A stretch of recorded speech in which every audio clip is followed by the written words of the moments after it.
Hello everyone, this is Great Dinn, filling in for Spud because I'm both annoyingly persistent and love to hear myself talk. This week's session was, unfortunately, subject to a series of technical mishaps and shenaniganery that completely erased the file from existence about 5 seconds after the session was completed. The program responsible was forcibly booted from the computer and shot. The sessions that have occurred since then have been thankfully free of problems, but rest assured, if any come up, you'll receive another one of these recaps and those programs will also be summarily booted and shot. And now, without further rambling, the Session 11 recap. The party opens following Powderkeg's date with Blinky, the whole party staying up and generally chatting with one another while they wait for the raider killer with an explosive temper to get back from his night of romance. Despite harassment from the remainder of the party and innocent-sounding questions from Flotsam, the party gets no information on how the date went other than, it was good. The party acquiesces to Powder's wish to not go into further detail and goes to sleep. Except for Flotsam, who stays up an hour later than usual, finishing up the note she was working on for the Steel Rangers, and Firelight, who looks over the note and tucks it under the filly when she finally falls asleep. The party wakes up and continues on their path to Slayer Base, each preparing in their own way for the oncoming encounter with the Steel Rangers, and everyone joining in on the general harassment of Powderkeg for the date, and his reaction to the harassment. Our heroes also encounter Silver Wrench, an engineer traveling from Skyfall to Gold Rush. The party asks him about his reason for traveling, and he responds vaguely, stating that there was some thing found in Skyfall that he wants to discuss with Nail. He was, regrettably, tight-lipped about anything specific, but he did recognize the reputation the group had begun to garner. Silver Wrench bids them farewell, and the party continues on.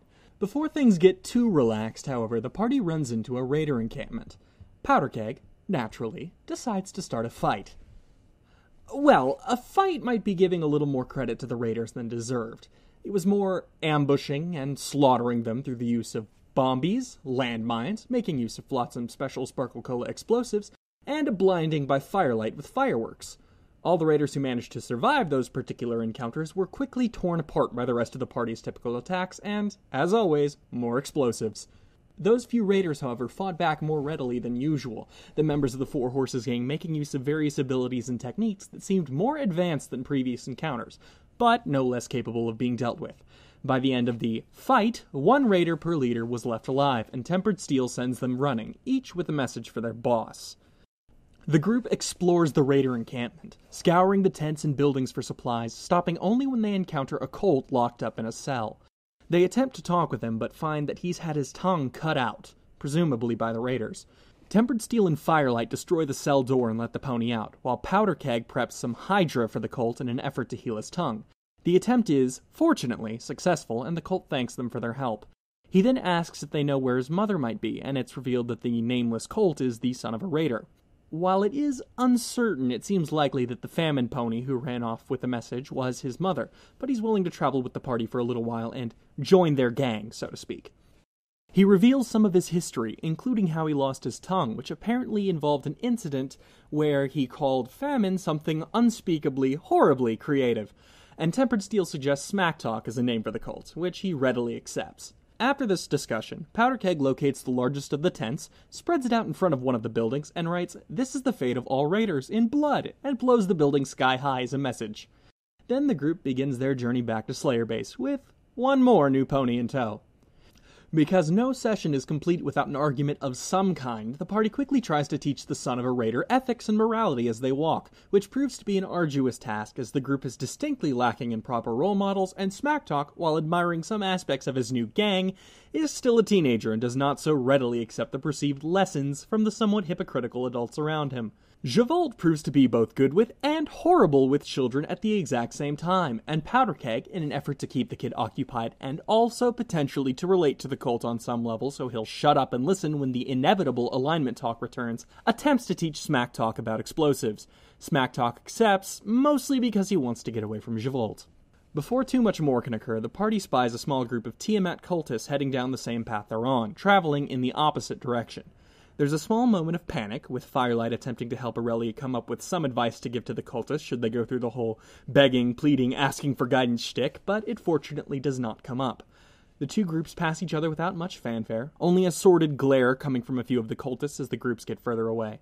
Powderkeg calls back to them to inform them that they are in fact idiots, which results in a scolding from the rest of the party, sans Smack Talk, who heartily approves of calling anyone out.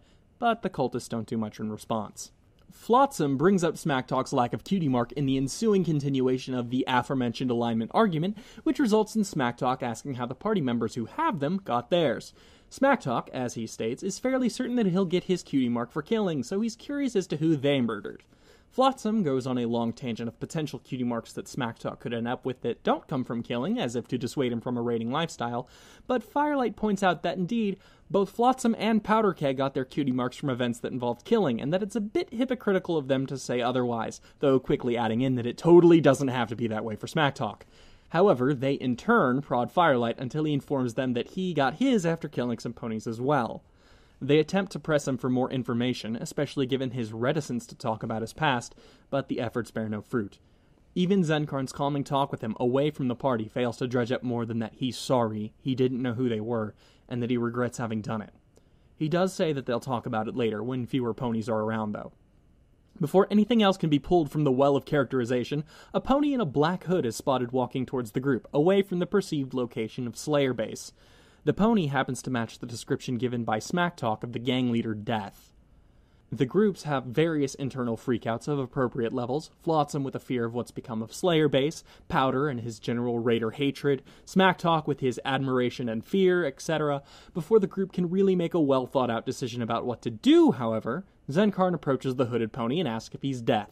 What follows is a very calm and well-mannered discussion of what Death is doing there, how Zenkarn can improve his necromancy, how much the Four Horses gang knows of the Dragon Maulers, how the two groups can work together or against each other in relation to Mr. E, and the revelation that the body they're talking to is nothing more than an illusion of sorts.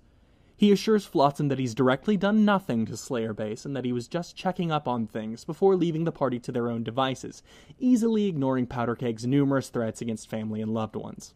Once Death has made his way out of sight, the party quickens their pace towards Slayer Base, stopping only when they encounter the secret Steel Ranger base marked on the map given to the party by Sarge as classified.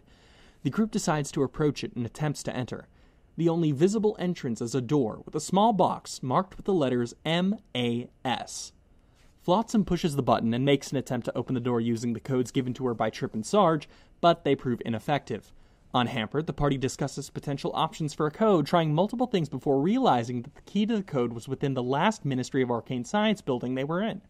Tempered Steel brings out the 300-word manifesto that he totally didn't leave back in Gold Rush, and the group makes use of it, and the numbered code with it to determine the password. The numbers? 106, 141, 9, 185, 195, 140, 102, 86, 97, 148, 134, 18, 13, 54, 69, 61, 83, 1. The code. Recall the most important lesson. Know you're not alone. Realize you have friends. Remember that friendship is magic. Flotsam says the code into the box. A few seconds later, an iron clanking and rumbling can be heard and felt, and the doors to the base open. The group enters and explores, finding a trove of advanced Steel Ranger technology and all sorts of loot that the party could most certainly take advantage of, even if not at the moment. Unfortunately, before they can properly explore the entirety of the secret base, a voice from behind them tells them to freeze and drop their weapons. A platoon of Steel Rangers stands at the ready, poised to strike at the group however necessary. You're stealing Steel Ranger property. And so ends Session 11 of Fallout is Dragons.